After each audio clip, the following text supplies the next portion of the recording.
Welcome into another Riley Everyday, and today I'm going to tell you 10 things you need to know about St. Joe's Rasheer Fleming ahead of the NBA draft, so let's get into it.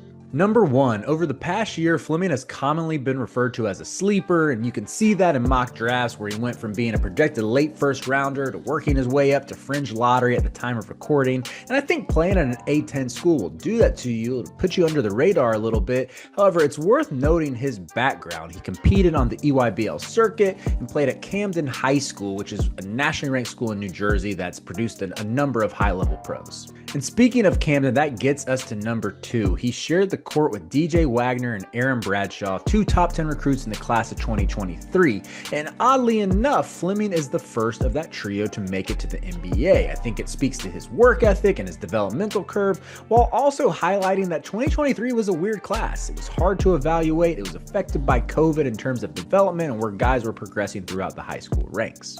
Number 3, Fleming committed to St. Joe's over schools like Albany, Siena, and Temple, so not exactly a murderer's row there.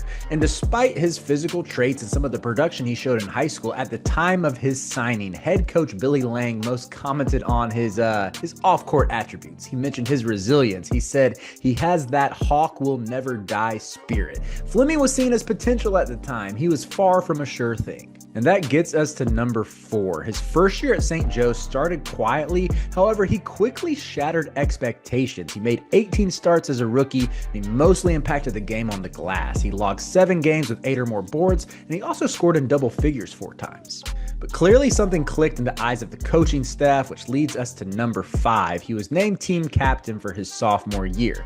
That season, he averaged 10.7 points, 7.4 boards, and generally played much more consistently. He recorded his first double-double against Villanova in a win, and he also led St. Joe's to a Big 5 Classic title with 22 points, 9 boards, and 4 blocks against Temple. That entire campaign, he put himself on NBA radars for the first time, declaring for the draft at the end of the year, though ultimately he would return for his junior season. And that brings us to number 6. His junior year, he morphed into this two-way stud, increasing his production across the board. He was second in the A10 in double-doubles and made the league's first team.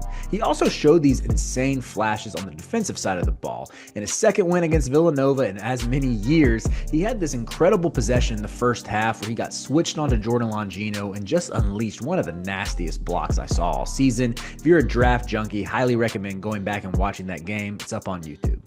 And on the topic of his statistical production, that brings us to number 7. He was the first St. Joe's player to average over 14 points, 8 boards, 1 block, and 1 steal a game since 1984. And he also became just one of 16 A10 players ever to record 20 rebounds in a game. Also, he was the first of that group to log such a performance against a power conference opponent. His came against Texas.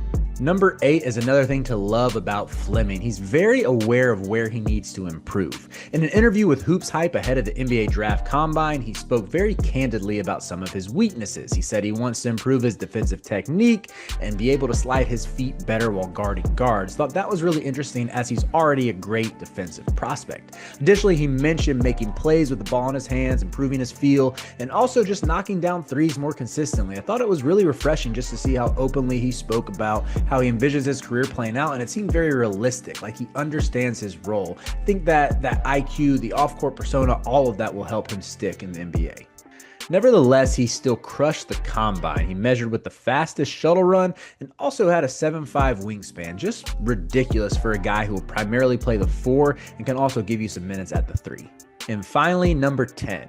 Assuming he goes in the first round, he will be the highest St. Joe's player drafted since DeAndre Bembry in 2016, and he will become just the 3rd St. Joe's player overall drafted since Jameer Nelson in 2004. So, a lot to love about his game. I'm personally pretty high on him, but that's 10 things you need to know about Rasheer Fleming.